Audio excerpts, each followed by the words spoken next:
안녕하십니까, 레피드입니다. 1월 21일 두산중공업 보도록 하겠습니다. 그 전에 증시 동향 잠깐 보겠습니다. 코스피 코스닥 오늘도 상승을 하였고요. 하지만 기관은 계속 매도를 하는 모습. 코스닥은 어제 외인 기관이 상매수를 하면서 좋은 흐름을 이어갔지만 오늘은 또 매도를 했습니다. 그래서 이렇게 하루하루 계속해서 이 투자자별 매매 동향이 일관성 있게 가지 않고 변동성 있게 움직임으로써 좀 혼란스럽습니다. 지수는 계속 올라가지만 확실하게 세력이 들어오지 않는 모습이고요. 지금 코스피는 어느덧 다시 한번 이 박스권 횡보하던 구간까지 상승을 했습니다. 그래서 이 횡보 구간을 추가로 더 상승을 해서 위로 들어올릴지는 미지수고요. 오늘 이렇게 계속 지수가 끌어올려지는 것은 현대차, 그리고 기아차, 현대위아, 현대로템 이런 현대 그룹주들이 애플카 때문에 애플카 이슈로 인해서 지금 많이 상승을 했기 때문에 이렇게 지수가 크게 올랐습니다. 특히 LG전자 같은 경우도 애플카랑 연관이 있어서 그렇게 거의 20만 원 가까이 주가가 형성이 되었고요. 그런 대형주들이 막 폭등을 해버리니까 지수가 많이 오른 것처럼 보입니다. 이 약간 착시 현상인데요. 일단 오른 것들이 계속 올라가기 때문에 그런 주식들 잡고 계신 분들은 거의 엄청 돈을 많이 버셨을 것 같아요. 근데 신규 진입도 거의 운으로 보셔도 될 것 같습니다. 지금 수급이 많이 쏠려서 좀 불안불안하신 분들은 그런 종목들은 한번 흐름을 타서 계속 올라가는 모양새니까 좀 단기로 접근을 하셔도 될 것 같고요. 높게 들어가셔서 길게 투자를 한다고 하시면 조금은 위험한 구간이긴 합니다. 그래서 보수적으로 접근할 수밖에 없다. 투자자는 기관이 매도를 이어갔고요. 외국인은 또 33천억 정도를 매수를 했습니다. 기관이 지금 연기금이 계속 매도를 이어가기 때문에 지금 기관이 계속 매도로 잡히고 있고 연기금이 끝없이 매도하는 모습입니다. 한번 매수세로 돌아서지 않을까 싶은데 일단 지수가 너무 높기 때문에 계속 지수가 올라가기 때문에 당분간은 매수로 돌아서진 않을 것 같습니다. 그 비중을 줄이고 특히 이제 연기금 같은 경우는 코스닥 비중을 늘린다고 하였기 때문에 코스닥으로 좀 더 쏠릴 가능성이 있습니다. 기술주 위주로 많이 오르는 모습이었는데 오늘은 조금 쌍매도가 나오면서 조정을 좀 받는 모습이었습니다. 외국인과 기관이 이제 이틀 연속 쌍매수를 하면서 좋았는데 오늘은 이제 쌍매도를 하는 모습. 하지만 차트상으로는 코스피와 마찬가지로 거의 종고점까지 다시 올라왔습니다. 추후에 어떻게 될지는 한번 보겠습니다. 지금 이제 바이든 효과에 의해서 이렇게 반짝 상승을 한 것인지는 모르겠습니다. 일단 나스닥도 거의 사상 최대치를 찍었고요. 증시가 계속해서 올라가는 모습이어서 참 끝을 알 수가 없습니다. 일단 이 정도 올랐으면 내려가겠지라는 생각이 좀 들긴 하는데 투자자 매매 동향도 좀 찝찝하게 흘러가긴 하고요. 박스권이 계속 형성이 될지 아니면 추가로 더 올라갈지는 계속 지켜보도록 하겠습니다. 정신은 여기까지 보고요. 두산중공업 보도록 하겠습니다. 오늘 이제 두산중공업 13,350원에 마무리했고요. 100원 올라서 마무리했습니다. 장 초반에 힘을 좀 내다가 장 후반으로 갈수록 주가가 좀 빠지는 모습이었습니다. 여러분들은 오늘 주가를 보고 무슨 생각을 하셨나요?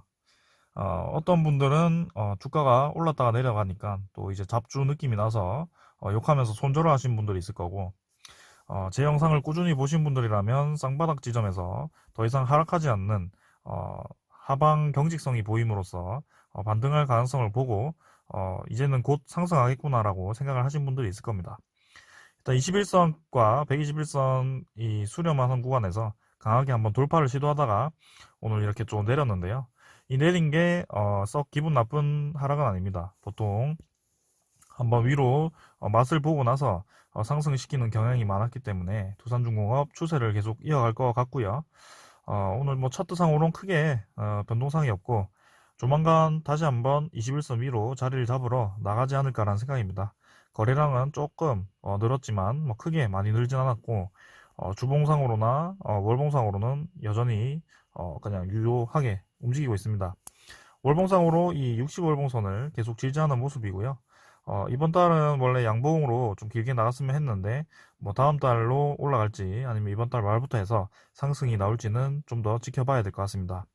일단 1월 달도 거래량이 크게 많이 나오지 않았기 때문에 어제 제가 진원생명과학과 같은 세력주 느낌이 난다고 해서 이렇게 주가를 비교도 했고요. 유상증자를 같이 해서 비슷한 점이 있어서 완전 다른 종목이지만 네, 그래도 좀 유사하게 흘러가는 그런 느낌이 나서 제가 비교를 좀 했습니다. 그래서 두산중공업은 한번 상승이 나올 때는 가볍게 움직일 수 있는 그런 힘이 있고요. 진짜 코스닥 뭐 잡주처럼 네, 한 주씩 거래되는 단주 매매가 자주 보였었습니다. 이 횡보 구간에서요. 그래서 이런 코스피 대형주에서는 이런 단주 매매가 잘 안 보이는데 참 두산중공업도 너무 많이 내린 듯 하네요. 그리고 호가창 오늘도 보셨지만 네, 여전했죠. 네, 321주씩 쏟아붓는, 그리고 다시 한번 또 받쳐 올리는, 계속 반복하는 그런 흐름이 나왔고요. 역시나 동일한 세력이 계속 두산중공업을 주가를 관리를 하고 있다라고 보여졌습니다.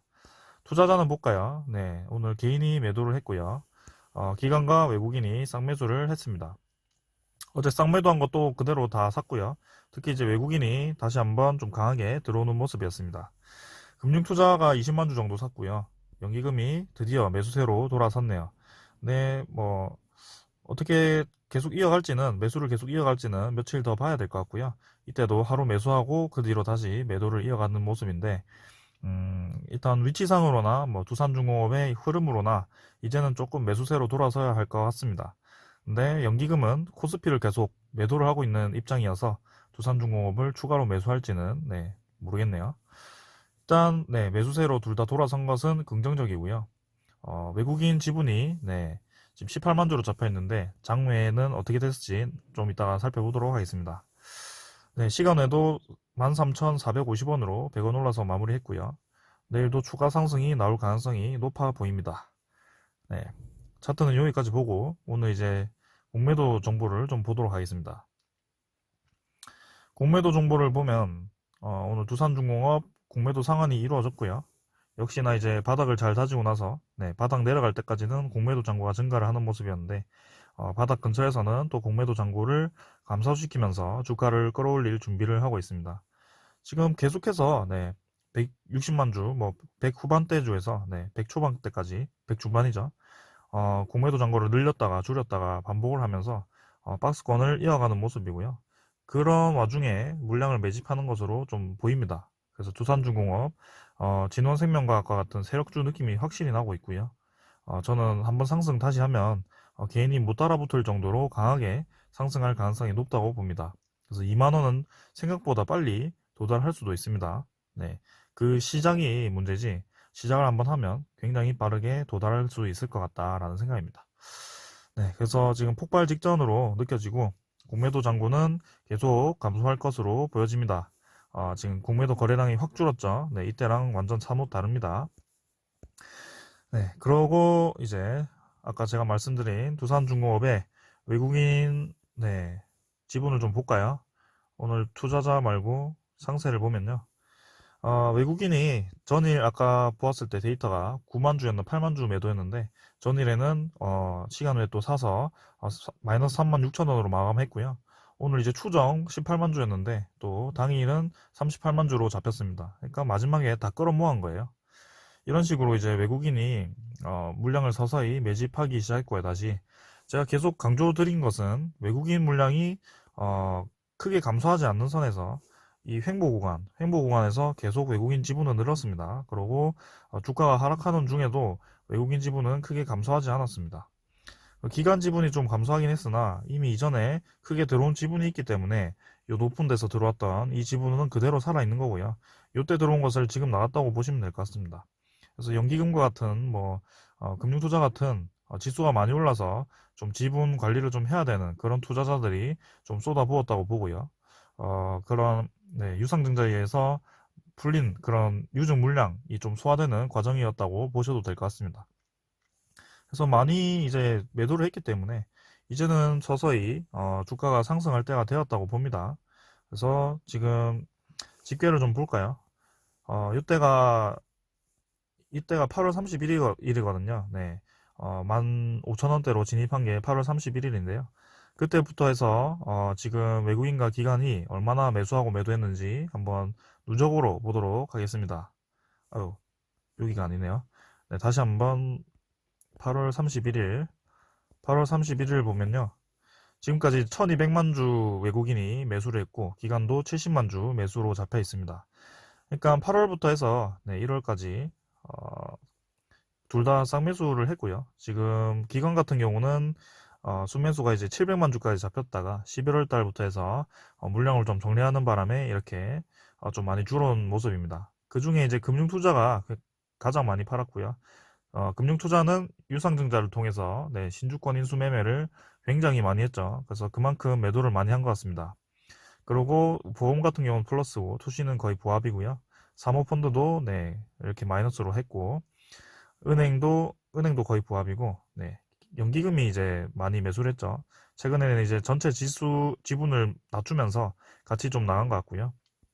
이렇게 이제 기간 물량도 꽤 많이 소화가 된 것으로 보입니다. 외국인은 계속 매수를 이어가는 모습이고요. 추세만 잘 보시고 대응을 좀 하시면 될 것 같습니다. 그래서 여기 딱 보이죠? 지금 쌍바닥 다지려고 이 이상으로는 내려가지 않겠다라고 보여집니다. 저는 이제 내려올 때마다 계속 추가 매입을 하고 있고요. 어제 13,000원에 추가로 매수를 했습니다. 오르기만 기다리고 있고 추가로 또 오늘 소식이 좀 있습니다. 일단 바이든이 나왔죠. 오늘 이제 바이든이 나오면서 좀 힘을 받았다가 아침에 아쉽게 좀 거의 보합부로 떨어지긴 했는데요. 내일부터 해서 추가로 더 상승할 것 같습니다. 소식은 이제 두산밥켓에 대한 소식이고요. 바이든 시대가 개막함으로써 두산밥켓도 이렇게 호재가 수혜주로 등극을 했습니다. 그래서 미국 시장이 지금 이제 소형 건설 기계 수요가 크게 늘어날 수 있다고 하고요. 두산밥켓 지금 바이든 대통령이 현지 인프라 투자를 공약했기 때문에 두산밥켓이 수혜를 입을 수밖에 없습니다. 여기 핵심은 두산 인프라코어는 나가지만 두산 밥켓은 지금 두산중공업에 붙어서 이제 거의 합병이나 아니면 뭐 앞 밑에 지주사로 있을 거거든요. 그래서 이 두산 밥켓의 이 수익도 굉장히 두산그룹의 호재입니다. 지금 이렇게 두산건설도 어제 제가 설명을 드렸고 두산 밥켓도 지금 잘 나갈 것 같고 두산 퓨얼셀도 제가 한 번씩 설명을 드리는데 핵심입니다. 지금 두산그룹의 핵심이 수소거든요. 그래서 수소 연료전지도 이제 시장이 많이 커질 것 같고 어제는 선박을 만드는 그런 수소 연료전지 MOU까지 체결을 했다고 합니다. 두산 퓨얼셀이 두산그룹주가 전체적으로 지금 실적이 다 늘어날 것 같다라는 예상이 나오고 있고 재무 개선이 거의 마무리가 되었기 때문에 본격적으로 신용 등급 개선도 좀 되면서 이제 계속해서 커지지 않을까, 그룹이 다시 한번 덩치를 키우지 않을까라는 생각입니다. 이 기사는 두산밥켓에 대한 설명이었고 이제 수소가 핵심이죠. 수소에 대한 뉴스도 나왔습니다.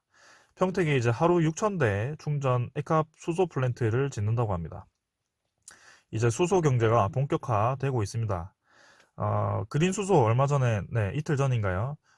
전라도 쪽에 새만금 쪽에 그린 수소 클러스터를 조성한다고 했는데 이번에는 평택에 액화 수소 플랜트를 부지로 이렇게 잡고 추진을 하고 있습니다. 그래서 참여 기업은 효성중공업과 효성중공업이 울산 그리고 두산중공업이 창원 등에 이제 이렇게 액화 수소 플랜트 건설을 추진 중이고요. 이제 평택에 이렇게 단지를 조성해서 하게 되면 수도권의 최초의 액화 수소 플랜트가 될 거라고 합니다. 지금 사업 규모가 3천억 원이라고 하고요. 지금 평택만 이렇게 뉴스가 뜨긴 했지만 이제 여러 군데 이렇게 공사가 진행이 되지 않을까라는 생각입니다. 이렇게 이제 두산중공업이 본격적으로 액화 수소 플랜트 건설을 시작하게 되고 풍력에너지, 해상풍력에너지 그리고 그린 수소 클러스터 단지도 형성을 하고요. 두산건설, 두산퓨얼셀, 뭐 두산모빌리티인가, 그 다음에 뭐 산업로봇 이런 것까지 다 하니까 이제 두산중공업은 앞으로 잘 나갈 일밖에 없는 것 같습니다. 그래서 주가도 그에 맞게 더 이상 하락하지 않고 잘 버텨주는 모습이고요. 이제는 올해 하반기부터 해서 본격적으로 이런 사업들이 가시화될 것으로 보입니다. 올 상반기에는 그냥 이제 두산인프라코어 매각을 목표로 해서 좀 조용하게 잘 매각이 진행되어서 재무 개선 완성에 좀 목표를 가지면 될 것 같고요. 하반기에는 이제 본격적으로 이런 풍력과 같은 수소 액화 플랜트 같은 것을 이제 추가 수주를 하면서 두산중공업의 흑자 전환, 완벽한 흑자 전환을 기대해 보겠습니다. 그래서 주가는 뭐 선반영이 되기 때문에 하반기 들어서기 전에 서서히 오르기 시작하지 않을까라고 생각이 되고 2만 원은 충분히 가뿐하게 넘어갈 것 같습니다. 저는 그때까지 계속해서 두산중공업을 볼 것이고 리뷰를 하겠습니다. 뭐 그때까지 네, 또 이렇게 진을 빼는 주가 흐름이 나온다면 뭐 저는 뭐 나가셔도 됩니다. 손절하시면 손절하시는 거 어쩔 수 없죠. 근데 저는 손절은 하지 않겠습니다. 수익을 보고 나갈 거기 때문에요. 그것도 큰 수익을 보겠습니다. 네, 오늘은 여기까지 하겠습니다. 감사합니다. 도움이 되셨다면 구독과 좋아요 부탁드릴게요. 홀리